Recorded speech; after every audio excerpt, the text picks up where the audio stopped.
আসসালামু আলাইকুম বন্ধুরা, আমি এখন জিলাপি বানাবো। আগামী শুক্রবার আমাদের ঈদ। আমি জিলাপি বানানোর জন্য 2 পেয়ালা ময়দা দিয়েছি, আর 1 পেয়ালা কর্নফ্লাওয়ার দিয়েছি, 1 পেয়ালা চালের গুঁড়া দিয়েছি। এটা হ্যাফে।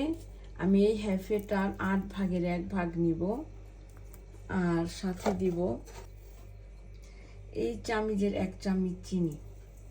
এটা নরম থাকবে আর মশমশা থাকবে। গোলায় নিয়েছি, এখন আমি এটা দিয়ে দিব। আর এই পানিটা হালকা গরম, আমি ঠান্ডা পানি দিব না। আর অবশ্যই আপনারা যখন জিলাপিটা বানাবেন তখন এইটার পাতলাটা ঠিক এরকম রাখবেন। আপনারা যদি এই ধরনের পাতলাটা না রাখেন, তাহলে যখন আপনারা 5 থেকে 6 ঘন্টা পরে জিলাপিটা বানাতে যাবেন তখন আর বানাতে পারবেন না, কারণ এটা ভীষণ শক্ত হয়ে যাবে। এরকম 3 কিলো চিনি, 3 কিলো চিনি আর 3 গ্লাস পানি, এলাচি, আটা ফিটে নিব, কেওড়ার জল। কেচাপের এই ডোজেটার মধ্যে আমি জিলাপির টাইটগুলা নিয়েছি।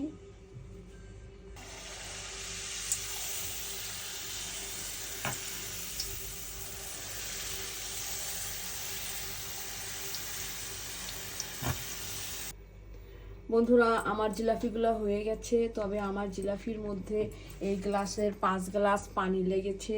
3 কেজি চিনির মধ্যে আমি এই গ্লাসের 5 গ্লাস পানি দিয়েছি।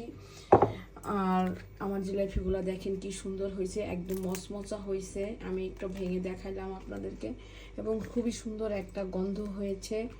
আশা করি আপনারা এভাবে বানাবেন, আপনারা বানাতে পারবেন ইনশাল্লাহ।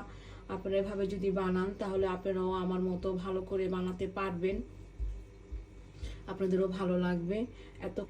এতটা টাইম আমার সাথে ছিলেন, এই জন্য আমি আপনাদেরকে অনেক ধন্যবাদ জানাচ্ছি। আপনারা সবাই ভালো থাকেন, আমার জন্য দোয়া করবেন। আপনাদের জন্য দোয়া করছি। আল্লাহ হাফেজ।